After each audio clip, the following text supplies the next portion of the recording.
So I decided to do this discussion about Dragon Ball Super. So after the recent events what went down in the latest episode of Dragon Ball Super episode 41, I think it was, where we got the King of Everything, Zeno, pretty much come down. And actually, we do get to find out that he rules over all 12 universes. Now, I do have a couple of theories about this, and the fact that later down the road, I don't know how long this is going to take, but I'm guessing towards the end of the series we're going to get we're going to get the Ultimate Tournament with all 12 universes participating. The moment I heard that, I got hyped because say what you want about this tournament, it was okay for what it was, and then towards the end it really felt like DBZ again. So I kind of hope that's the way it turns out this time. Only this time is going to be a lot more expansion towards the 12 universes. We're hopefully going to get to see the Gods of Destruction. And the thing about it is, when we got the Universe 6 arc, we got the introduction of Champa.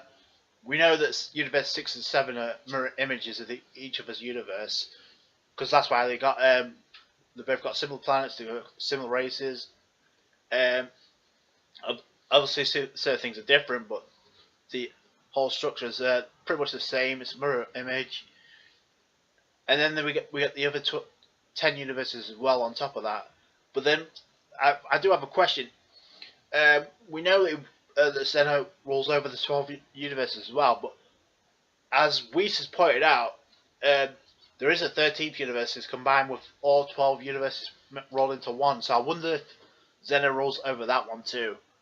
But I wasn't too sure how the 12 universes were going to be brought into this, but I think doing this and having a whole tournament and having the fact that Zeno is forcing all 12 universes to combine into this, it makes things a lot easier rather than diving into each universe one by one. And honestly, the whole concept of that is hype building for sure, because already we know we get to see Universe 6 in this previous arc, even though we're heading technically, I guess we're heading to the filler, even though the anime is well ahead of the manga right now. But the fact is, when we got the introduction to Universe 6 anyway, we got kind of hyped because we got the Gods of Destruction being introduced, Champa, with Vados. We got the team of Universe 6 where we got to see, now fair enough, Frost and Bartomo, I think I don't really go, but he's a scrub anyway, so was Frost. Obviously the intriguing characters were Kaba and, of course, Hit, because Hit was obviously the big, probably, I'd say behind the Beerus and Champa, was actually probably the strongest one in the entire tournament. The fact that he's had not only that, there's a part in the previous episode where Goku and Hit are having this conversation where, look, we're not going to be the pawns for these Gods of Destruction. If you look at Champa's reaction when they're looking directly at him, there's a point where he's actually concerned, he's shocked, or he's actually scared, and I'm not too sure why, given the fact that he's incredibly OP anyway, unless that implies that maybe if Goku and Hit ever decided to team up or something, maybe they put up a fight against the God of Destruction. I don't know, maybe I'm reading too much into that, but go back if you can and look at that reaction of Champa. That was kind of there for a reason. And obviously we get to find out the Zeno is not only important, one of the most important figures in the entire Dragon Ball universe, we get to see as one of the most strongest, because as Beerus points out, this little dude who, and let's not be honest with ourselves, after the Monica troll, we all kind of not sure what to think, because Monica was supposed to be the strongest in Universe 7, and look at how that turned out. Complete disappointment. But the way the Beerus and Champa are acting is not really making up stuff. I don't see how they could be scared of anything unless that little dude can destroy all 12 universes if he chose to. And that brings up an important question: is how strong are his bodyguards really? Are they just there because they're extra muscle, or are they there for a personal reason? Because it implies that if you have the strongest in the universe, or at least one of the strongest in the universe there, it implies that people who work under them are going to be next in line, I would think, because obviously you need strong dudes to protect. Well, maybe not, because if this dude could hold his own, maybe the bodyguards don't need to be strong. But yeah, there's interesting snippets here and there of what might happen down the line. I don't expect it to be too soon, because obviously the trick is now is obviously Goku and Vegeta are nowhere near going to be ready. So, and this goes back into my theory of what might happen down the line. I think down the line, I hate to say this, but I think there's either going to be a new mode activated, because how they couldn't even stand the chance to get hit in Super Saiyan Blue. So how are they going to stand the chance against stronger top tier dudes in the other 12 universes? And you know what Goku's going to do?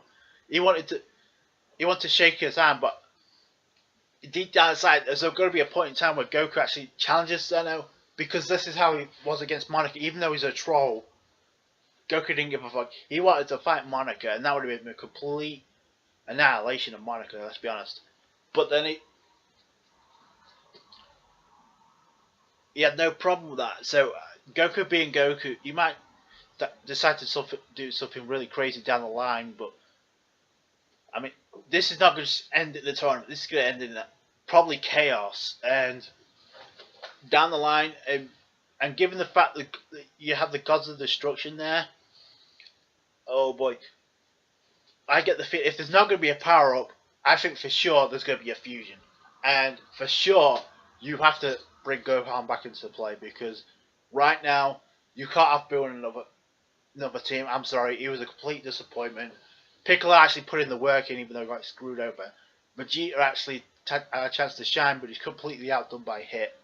And then you have, by the way, there's obviously going to be a series of rematches, and plus there's going to be new fights. And not only that, it's going to be like the other World Tournament, and I kind of like it because it not only interacts Goku and Vegeta into fighting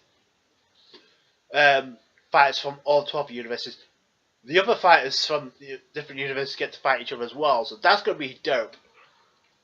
So that's kind of like why I like it. I think I'm going to like this tournament more because there's more expansion to it. There's more, there's way more possibilities in this. But I think down the line there's going to be I think people have read this anyway. They made theories about this. There's actually the fan made video of Vegito. I don't know if that's the case or whether or not at some point Toriyama himself is going to have to make a fusion, the Goku Vegeta fusion technique. He's going to bring that into the story. He's going to have to, because if there's no new modes activated, how in the world that Goku and Vegeta are going to hold their own against them? And that's pretty much the essence of the story.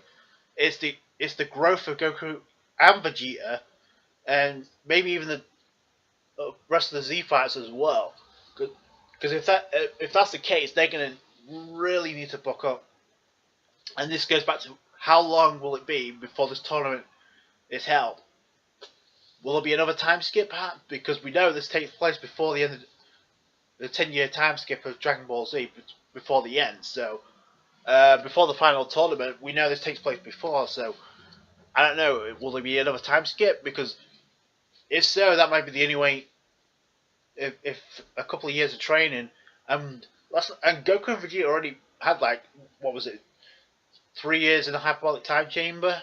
So, and they didn't go into a new mode. Instead, that Goku went into Super Saiyan Blue, able to pull off Kaioken. Vegeta's gonna have to find a new technique easily. I don't think, obviously, I know probably people are gonna have a problem with this, but in all honesty, if you're gonna have top tier dudes anyway, I don't see the harm in putting in new modes down the line for Goku and Vegeta, or if not, at least I think there's going to be a fusion down the line, maybe. But in that respect, let me know what you guys thought. Well, let me just refer. This is not in any way, shape, or form. It's not guaranteed to happen. It's more like a discussion. It's theorizing, but just because I'm theorizing doesn't mean it's going to happen. But these are the things that I think could happen. But let me know what you guys think down below. If you enjoyed this theory, let me know. So go ahead and give it a thumbs up, comment, rate, subscribe, and I'll catch you guys in the next one.